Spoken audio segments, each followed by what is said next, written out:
LG Super Racing Weekend. Yokohama, the art of performance. Race 12, European Touring Car Series here at Spa Francorchamps. Round 12. The cars lining up for the downhill start, down into Eau Rouge and up the other side, and they will finish on the old, or they'll finish on the Grand Prix start-finish line.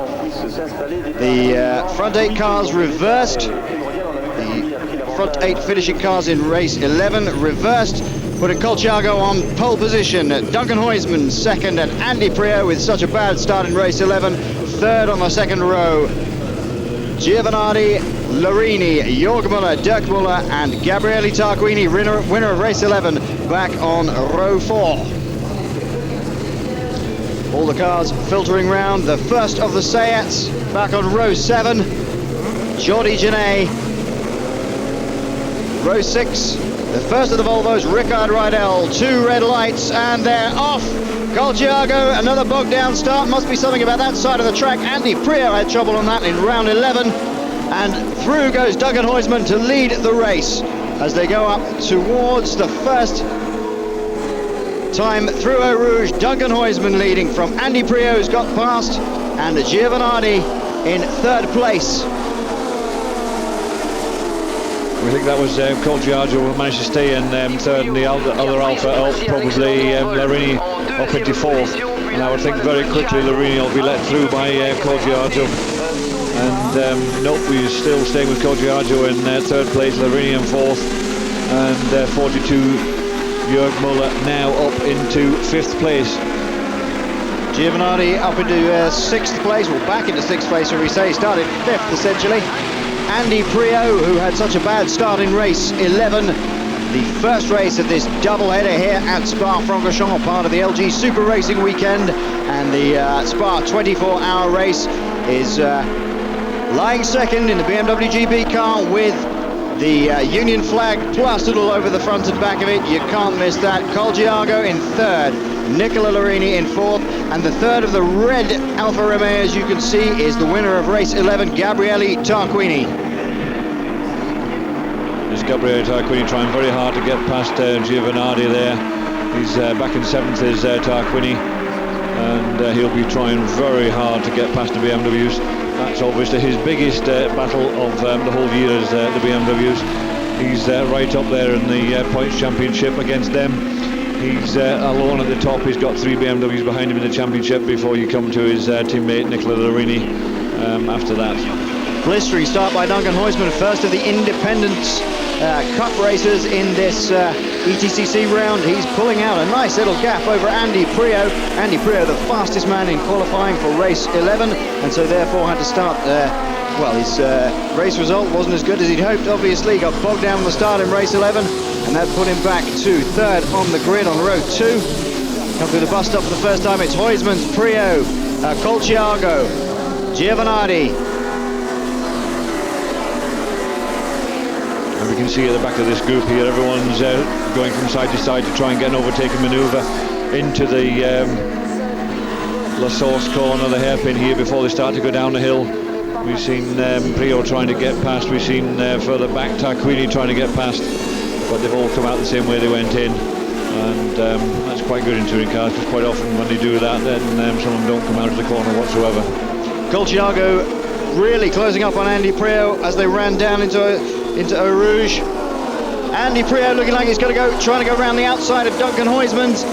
He should have the better straight line speed. That is the lineup at the moment. That's the top 6 places. It's not going to be that for long. And indeed, Andy Priaulx has gone round Duncan Huysman's, leaving him in 2nd place. Colciago still maintains his position in 3rd. And Nicola Larini will be on his tail as quickly as possible. Colciago a little bit disappointing in the first race. Started well down the grid. Oh, great move by Gabriele Tarquini. And that car back there having a bit of a problem. There's Dirk Muller, number 43, who was having a battle with the Volvo. And we're not sure why Dirk is quite that far back. We know he started on row 4. having finished second, but normally he picks his place up very, very quickly, but he doesn't seem to have done that for some reason this time, and he's really right on the edge, and the Volvo is all over the back of him, of Rydell. Rickard Rydell starting very well again, as he did in round 11, the previous race here. And he started extremely well and dropped away towards the end of the race, ended up 10th. He's lying 9th at the moment. Good stuff by Rickard Rydell. Saw all sorts of dust up the back of the field. They really go at it, hammer and tongs, these guys, and a gap being pulled out. Back to Rickard Rydell. So Andy Priaulx leads.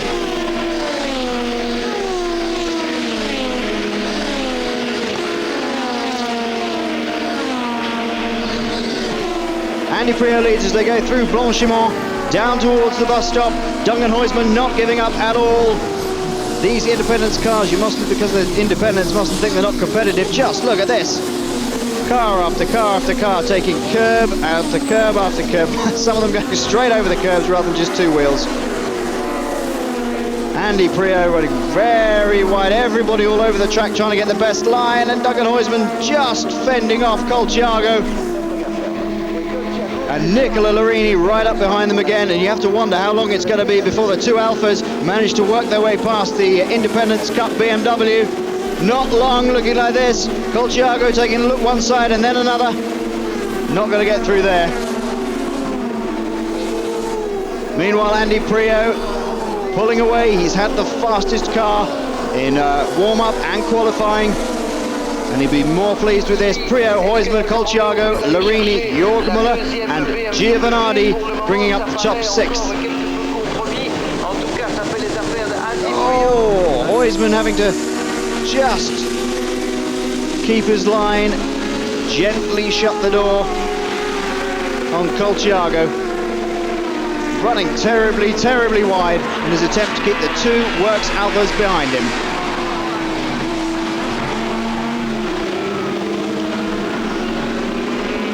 We've seen the Alfa Romeo have split. Colciago was tapped on the back by Larini, his own teammate, and pushed wide going through the right-hander, double right-hander. So Colciago's now moved back. Larini's moved up into 3rd place. He has... and Jorgmuller directly behind him, and Jorg will be pushing hard to get past him. Remember, all the Works cars, you can see on the windscreens, if you get a close shot of them, how much success ballast they're carrying, and all sorts of rubbish on the track that's been brought on from other people. That's always very difficult to get through. Jorgmuller running very wide, kicking up a lot of gravel and dust in his attempt to get past the Alfa. And there is Colciago now being hassled by Giovanardi behind him. There we are. There's Giovanardi's car wearing the number 1 plate. Current champion.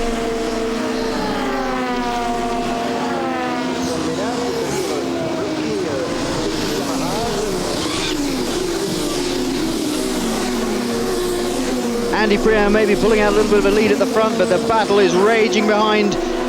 Duncan Huysman trying to keep back the Works Alphas, and they're all over the back of him. Nicola Larini trying to find a way past the Independence Cup BMW, and this time pulls out the slipstream. I think Duncan Huysman's got a problem.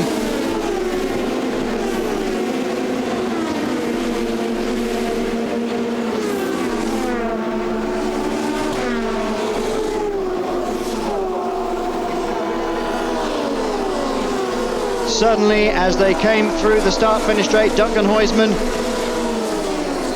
had missed a gear, gone backwards, and he's been given a black flag. The monitor screens. It's a black and white flag. That's a driving standards flag to say there's something wrong with your driving. And I think they were mourning about him holding up the Works cars. I'm not sure anything else he can be saying. But, you know, he's out there racing with everybody else, and he's got as much right to be on that grid as everyone else. What he has got to remember is he is leading the Independence Championship, and he needs to finish races. If he keeps missing it as he is at this moment in time with all these Works cars, they will not think twice about giving him a little nudge and just helping him on his way, and maybe into a gravel trap. If he ends up in a gravel trap, he won't score any points. So it's probably better letting all the works cars go, following them to the finish, scoring maximum points for the Independence Cup, and extending the lead that he already has in that championship. So I'm not sure why he suddenly lost 3 places when he came down onto the start and finish that we've seen them on the downhill section. But certainly there seemed to be a bit of a problem there, and he certainly moved backwards. But he's right in the middle of it, he's not giving up, and I think it's fantastic you can have these independents with their cars fighting right at the front of these grids. Fantastic stuff from Duncan Huysman, despite the black and white flag. If I've taken my paper away from the screen, I'd have seen it was a black and white flag other than just a black flag, which is always very helpful. Dirk Muller muscled his way past Giovanardi while we were talking about that. There he is in the number 43 car, and now putting pressure on. Oh, huge run wide by Colciago, and Muller is putting the pressure on him behind as they file through the bus stop one after another. The black and white, the black and red Alfa Romeo, as you can see, is Roberti and Francia. And they are really giving Rickard Rydell in the lone Volvo up in this lead group a right bit of stick as well. Rydell holding that inside line, they're not going to get round there. Yellow flag out there. Now what's happening with the yellow flag? It looked like the other Volvo, which would be Sandro Sardelli, looked as though it was parked on the inside of the corner. And while that yellow flag was being waved into the source, no one can overtake. So you can take your normal racing line in order to be able to get out of the corner as quickly as possible. And with that yellow flag and no overtaking at that particular point of the circuit. But here we are going up, and we've got a nice stretch now. You can see Theo has managed to get himself 2.8 seconds of a lead, stretching it away from the Alfa Romeo. We were seeing how quick he was in qualifying and in the race. Also in the race, he was just 1.2 seconds faster than anyone else.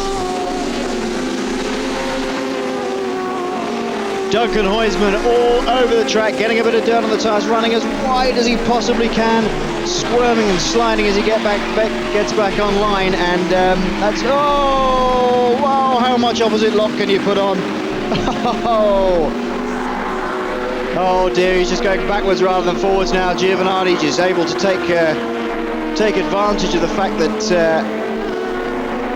young Mr. Huysman was very lucky to get around the corner in some sort of shape. And that's done him no good at all. He's going backwards faster than you can possibly imagine. Out of front, Andy Priaulx pulling out. Huysman's still having a go though. This is Huysman's having a look at Giovanardi. And tucked up behind them, the Alfa Romeo of Gabriele Tarquini. Now, he's not going to get involved in any of this, is he, David? No, he's got a nice lead in the championship at the moment. He's got something like a 7-point lead in the championship. He extended it after the first race we've seen, and he really doesn't want to get involved and have a non-finish. The last race meeting, that's what happened. He got involved in an incident and didn't finish on the first corner, ended up in the gravel trap. He needs to finish. He doesn't mind if he finishes a little bit lower down the field, because then he'll lose a little bit of weight. Remembering he said he's on maximum weight going around this circuit at the moment, ballast weight on the car. So he'd be quite happy to finish a little bit further down, still scoring points, but then losing a little bit of weight before they go to the next circuit. Huge lock-up by Gabriele Tarquini. He went round the outside of, I think that was Tarquini. No, that's not. So Colciago, huge lock-up as he went into the bus stop. Gabriele Tarquini was trying to go around the outside of Duncan Huysman's through Blanchimont, and I think he's just about got him. You just saw him going up on your screen. Nobody will be allowed to overtake now, so I hope he's got him before he got there. Here we are. This is Colciago into the bus stop, outbraking himself and going across the edge, being put under real pressure by the BMW. And it's once again, it's Alfa BMW in this fight, and up in front, Britain's Andy Priaulx, driving a fantastic race, lapped 5 out of 8, 2.8 seconds ahead, untroubled up the front. Nicola Larini, Jörg Muller under pressure now from Colciago, Dirk Muller behind him, and Giovanardi bringing up the top 6. This European Touring Car Championship, really a ding-dong battle from beginning to end over 8 laps here at Spa-Francorchamps.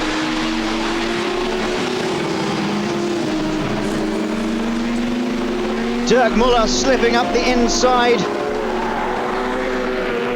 of Colchiago, who had such a great start and is now going backwards. And he's going to try and use the slightly better straight line speed of the Alfa Romeo to close up again behind the BMW. Trio way out in front. Larini second. It'll now be Jörg Muller, Dirk Muller and Colchiago. Duncan Huysman still battling away. Gabriele Tarquini did manage to get past him, and he'll be pleased with that. We can see all the time that these cars all the way down the field are trying as hard as they can. We've seen the BMW, the blue BMW there of Giovanardi putting a wheel on the gravel, and still behind him is Gabriele Tarquini, and now up behind Gabriele Tarquini is Duncan Huysman, who's right behind, but behind that is the two privateer Alfa Romeos of Roberti and Franca. Now those, of course, with Huysman, are the leading independents in this race. So we have now a very good battle for the lead in the Independent Championship between the BMW, and we can see what's happened there. Big tap.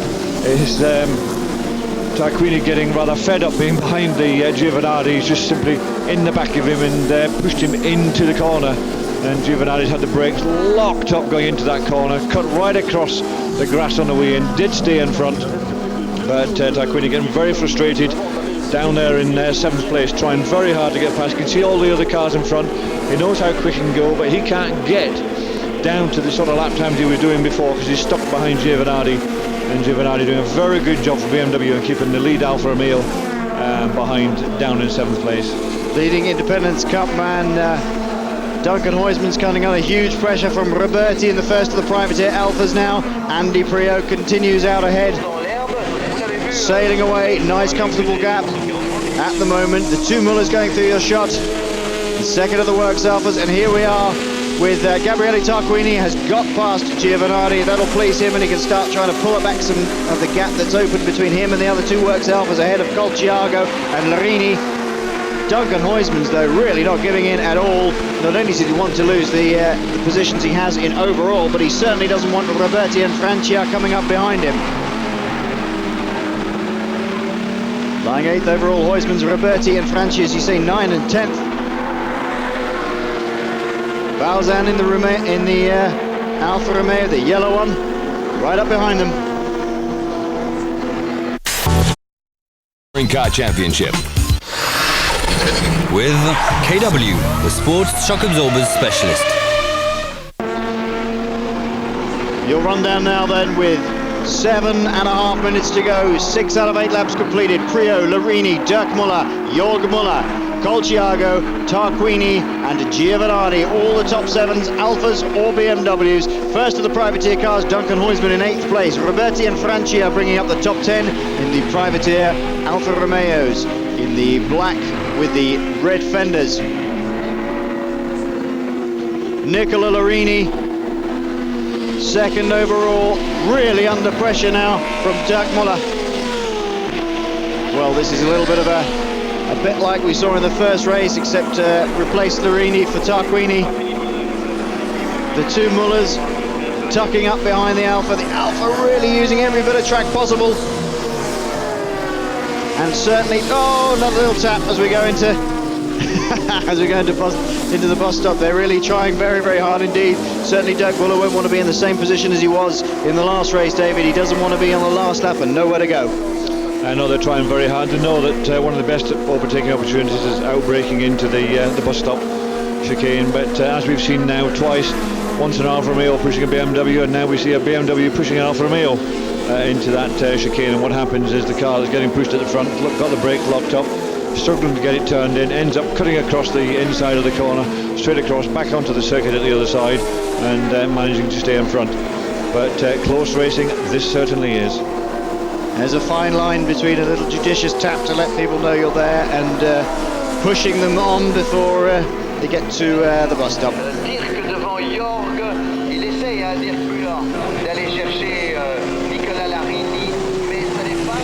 Andy Priaulx leading this race 12 of the European Touring Car Championship here at the LG Super Racing Weekend, and sailing off quite serenely ahead of this battle you are watching now between Nicola Larini, Dirk Müller in the first of the BMWs, and Jörg Müller in the second, cars number 43 and 42.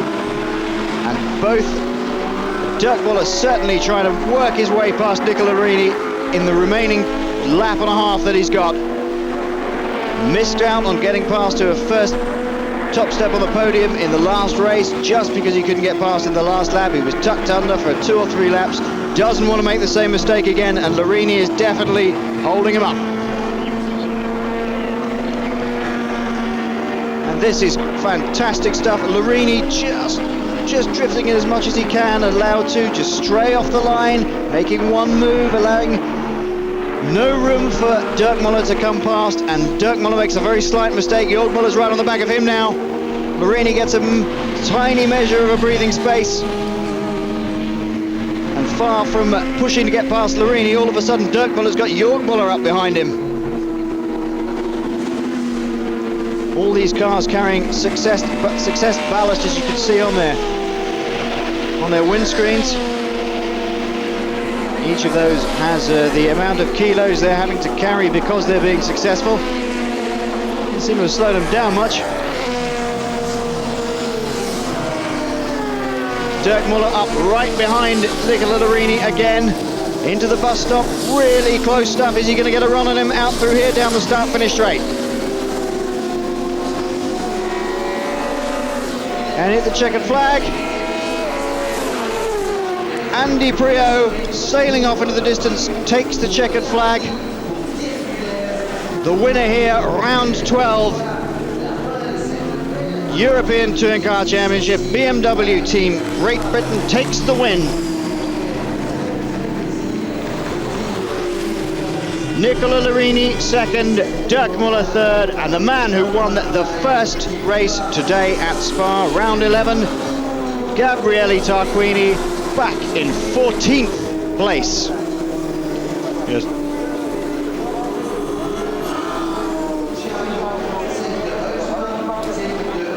Yeah, something definitely happened to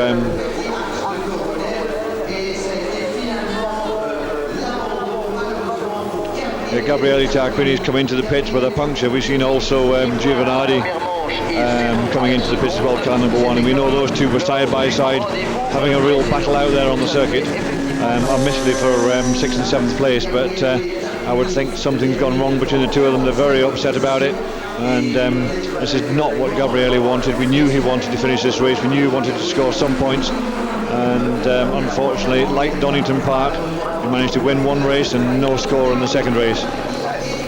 It really was bumping and boring exercise out there. Everybody using maximum amount of the track. Lots of dust, lots of dirt, lots of gravel being kicked up. Huge battles from second downwards. The only man untroubled throughout the entire race, the winner, Andy Priaulx. 3.7 seconds behind him, a comfortable gap, Nicola Larini, followed by Dirk Müller and Jörg Müller in close succession. Colciago eventually finishing 5th. Duncan Huysman, first of the independents, 6th. Roberti, Coronel, Francia and Balzan.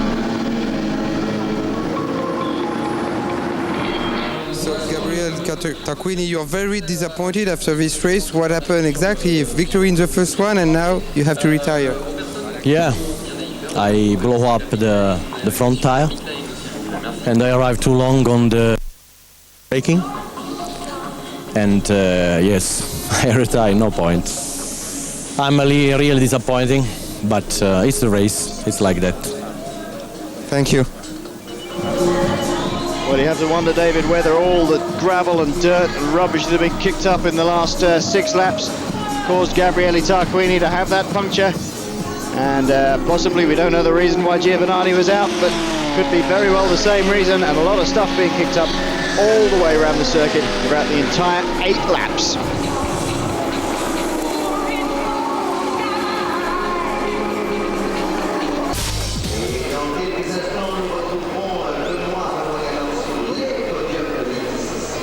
LG Super Racing Weekend, European Touring Car Championship. Win for Britain's Andy Prio. Andy Prio, in the first race you were in pole position, got off to a bit of a difficult start. In the second you weren't in pole and you managed to win. How did it do you? Well, I mean, it was a bit disappointing first race, my mistake. Handbrake was half on and lost 10 places. But anyway, the second race was really great. I passed Colchiago and Duncan, which was great. They were very fair and I thanked them for that, and I just pulled away. So they were having their own fight and I just got my head down. Thank you. Okay, thanks.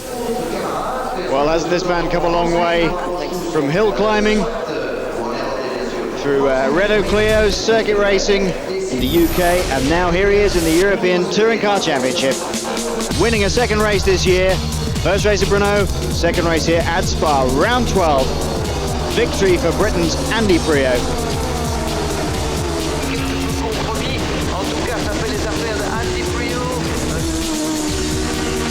Prio takes the win, closes up the championship.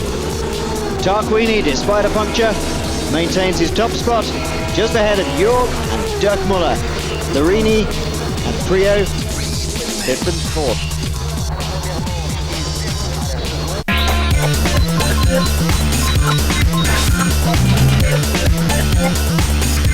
That was the European Touring Car Championship.